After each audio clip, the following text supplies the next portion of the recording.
Hey, what's up guys? Welcome back to my channel. Today we're going to test the theory on the proper way to burn 7018.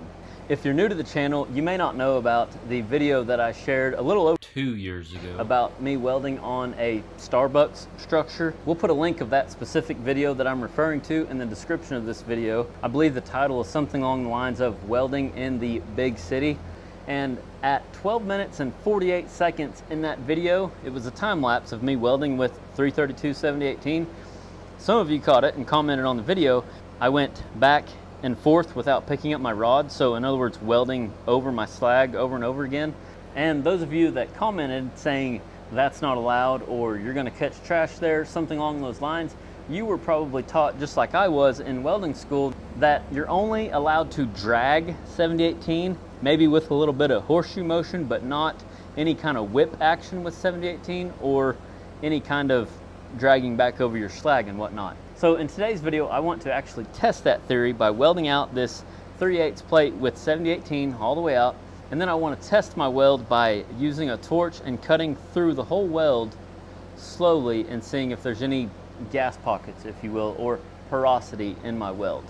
All right, so here's what I got. Just about a 332, maybe a little bit bigger than 332 gap with a hand cut bevel on some 3/8 plate, old plate that I had laying around here. I got it tacked off on each end with this 332 7018. I'm gonna go ahead and take my 332 7018, start over here, fill this gap, brush it off, grind anything that I need to grind, and then go right back over it several times, filling this bevel up, let the weld cool a little bit, and then cut into it with a torch. I've got my 2012 SAE 300 set between the 120 and 150 range on the main current. That'd be the left knob if you're looking at the machine. And then on my fine current, I've got it set on 30. I'm not sure if I'm gonna like that. I'm gonna take off welding and I may adjust it depending on how this burns.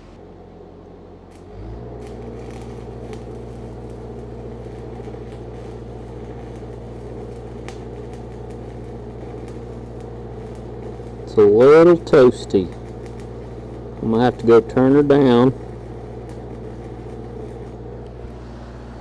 Gap's a little too big, really and truly. It has been forever since I've made any kind of weld like this.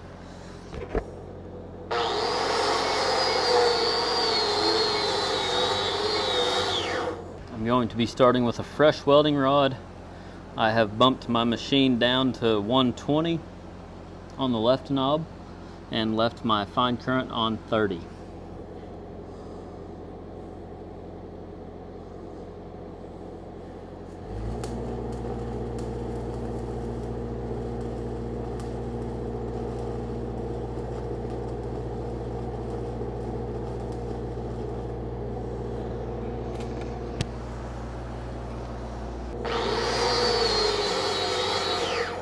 Got a fresh welding rod again. I strike in front of my, like where I stopped, and I drag into it, reducing the amount of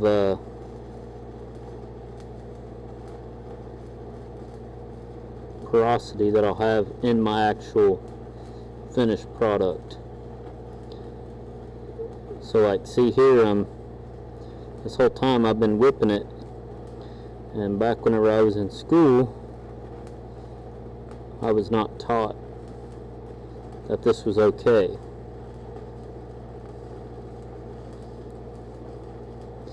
It's all for good reason, but this video is just a fun video to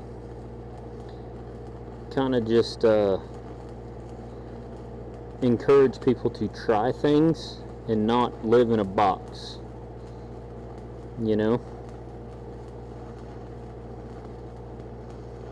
Chances are my bead's going to be pretty thick in the back, maybe hanging down a little bit. See, now that my rod's gotten real small, it's getting harder to control because this 332 welding rod is getting real hot and harder to control. So I'm going to go ahead and throw that one out, brush my weld off again, and then get a fresh rod.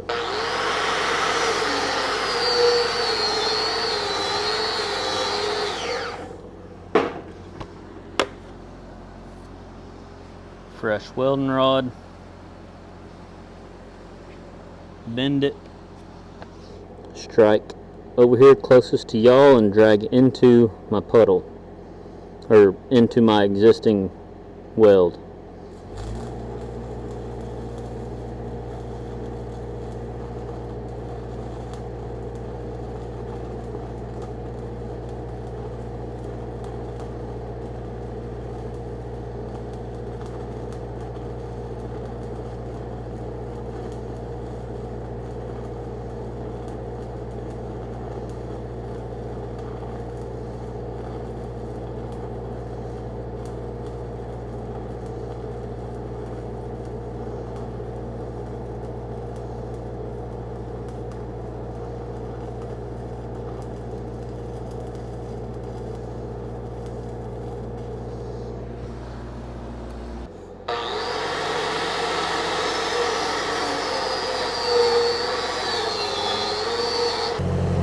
Turn my main up to, I guess back up to right between 120 and 150. And then I'm going to turn my fine current up to 50. All right. Get a fresh welding rod, 332 7018. Strike up inch or two in front of where I want to start, like so, and then drag over here to where I want to start, and then start in welding. I'm doing the whole back and forth thing, keeping my rod shoved in my puddle pretty good. And now here's what I'm going to do. I'm going to go against the grain, which is against what is taught in welding school, and burn right back over my slag.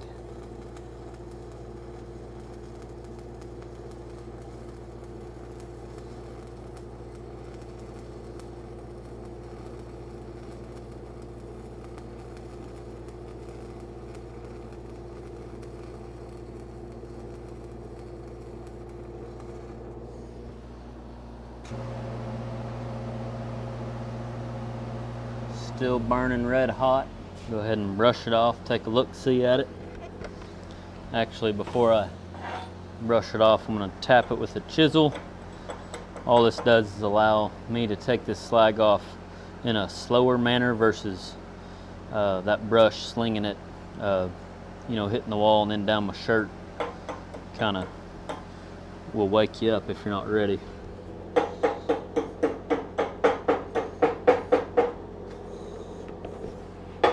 Now we'll take a brush to it.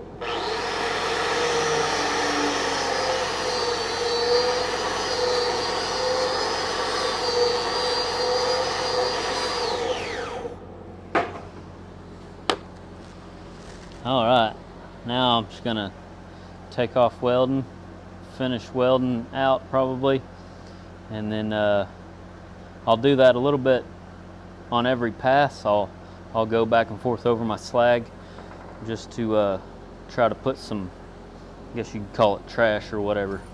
Try to see if it's leaving trash in it. Okay, I'm still on 50. Do the same thing, strike up back yonder, drag up to where I want to start.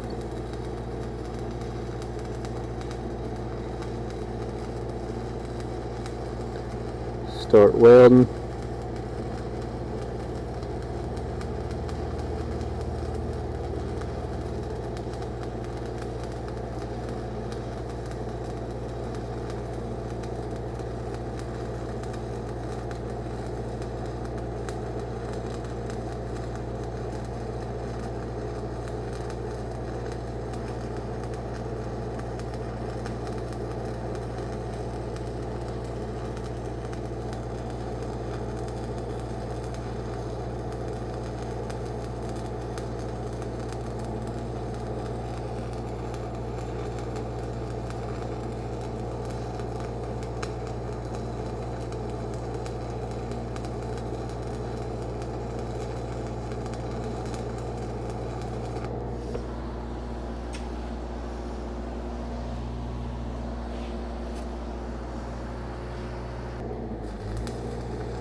Let her cool off a little bit.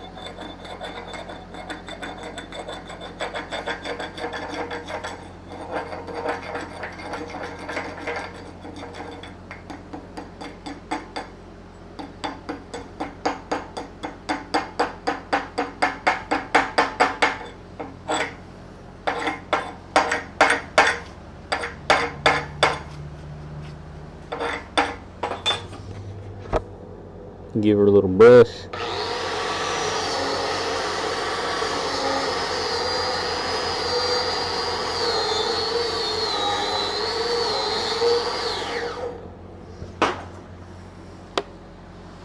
All right, now we'll take off back here again, run us another pass, several more until we fill it up, randomly going back and forth to keep testing our experiment.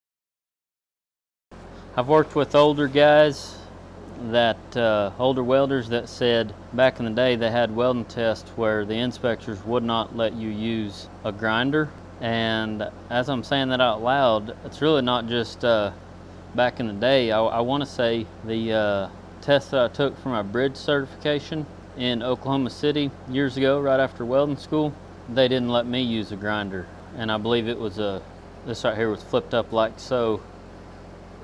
So what would you call that? Horizontal, you know, like weld instead of flat like I'm doing here. Now, I'm not insinuating or telling you, for those of you that are in welding school right now, 16, 18 years old, that you need to go to your welding class and try this. It's not what I'm insinuating. Like I said earlier, I'm just doing this as a kind of fun experiment and to help kind of break open the box. You know, they teach certain methods in welding school, just like my instructor did back in the day, to give you guidelines, and welding school is focused towards somebody with no experience. So you want to be taught the proper way to make a clean weld. And so that's what welding school is for. So I just wanted to reiterate that this is not what I like encourage on every test. Like I wouldn't do this on a, you know, like a pipe test, for instance. You know, if I was 20 hours from home or whatever, I wouldn't do this on a pipe test. I would brush it and grind where I thought I needed to, you know, to make sure it's sure enough clean, you know, because it's just not worth it until you're, you know, experienced enough. You know, I learned this through experience, you know, 14 years of welding. So that's where some of this come from. That's something to keep in mind while you're watching this video. Is real world experience kind of learns you or teaches you your tolerances and whatnot. So anyway, weld like this at your own risk is what I'm saying. I'm not saying this is the proper way. Okay, I'm gonna go ahead and give her a brush, let her cool off just a skosh.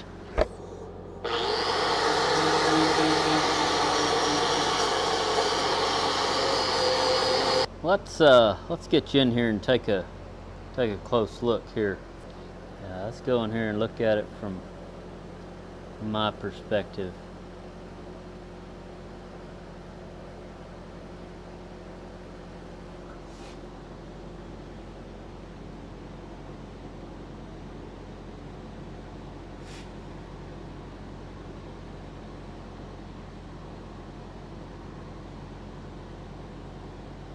All right, we got her flushed out, if you will, ready to put a cap on it. So I'm gonna go with, I guess we'll plan on putting a 3-bead cap. I'll probably start over here. 1, one down the middle and one to cover up this final edge over here. Oh, let's see, do I want to turn my machine down or do I want to leave it where it's at? I say let's take off welding and then I'll decide here in a minute.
One more. I'm gonna go turn my machine down. Skosh. About 10, from 50 down to 40.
All right, now let's brush it off, take a closer look.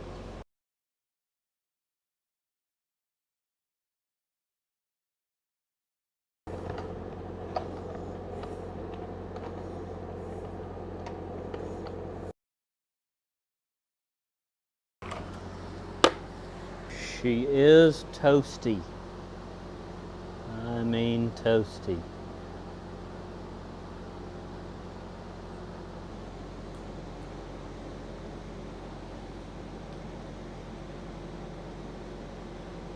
All right, now I'm going to take my torch and start away from the ends, because the ends are likely to have trash on it here and down here. That's why I drew them lines. So I'm going to start right here, and I'm going to wash it slowly back and forth throughout this whole weld. And this is my first time filming a torch, so I'm going to start, then I'm going to stop and watch the footage, make sure that it's looking good before I go all the way. But let me turn the lights down a little bit for you, because I'm guessing that it'll be easier to see.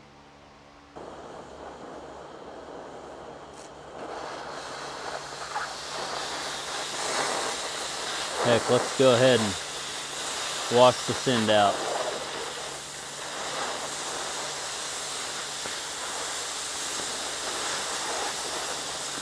I kind of hope I find some trash, that way, okay, you hear that little crackle?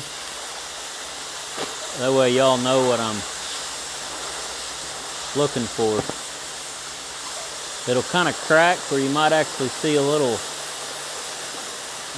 porosity in there. You should see it.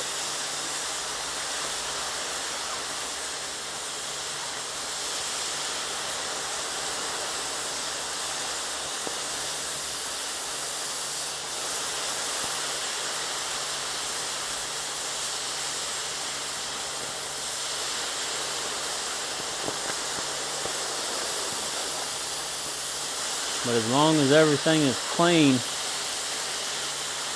like it has been so far, besides that one little spot down here. Okay, let me watch the footage to make sure y'all are seeing it all right. All right, I turned the darkness down a little bit, that way y'all can see a little better, I hope.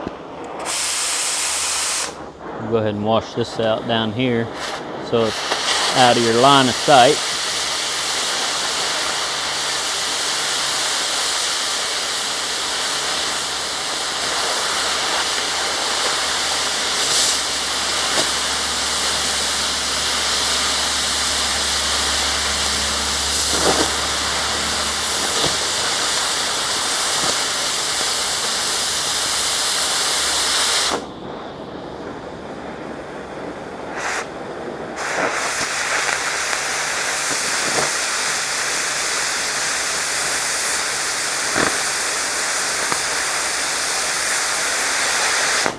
But I hope you get the idea. The idea is just for it to look just like as if we were cutting into this plate over here.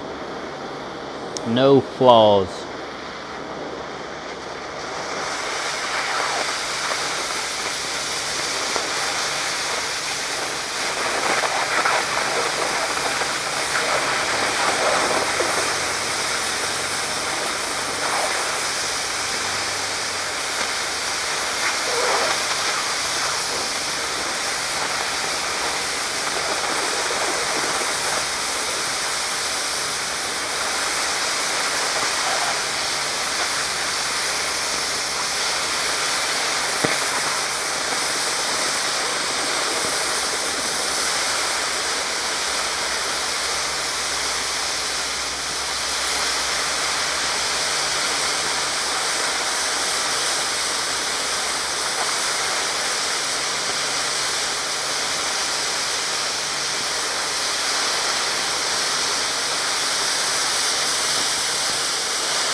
All right, there you have it. There's another way to test your welds at home. If you haven't seen this other video that we've made on how to test your welds at home, you can check out it. I hope this video was helpful. I hope it helps you think outside the box and gave you some confidence to try new things. Just keep in mind, when trying new things, be ready for not so good results or bad results, or I mean, you get the idea. Like if I'm gonna try something on a pipeline weld test, you know, that's out of the ordinary, there might be trash in it, and I need to be ready for my x-ray, you know, my test to bust the x-ray, to bust x-ray, or to bust a test. If I'm gonna try it on a test, just be ready for those things whenever you're trying new things. Thanks for coming along with me today. If you haven't heard about the arosswelding Inner Circle, check it out. You can find it on our website, arosswelding.com, under the Education tab, or I believe it actually has its own tab, Inner Circle. Click on the Inner Circle, go read all about it. But in short, it's essentially a social media platform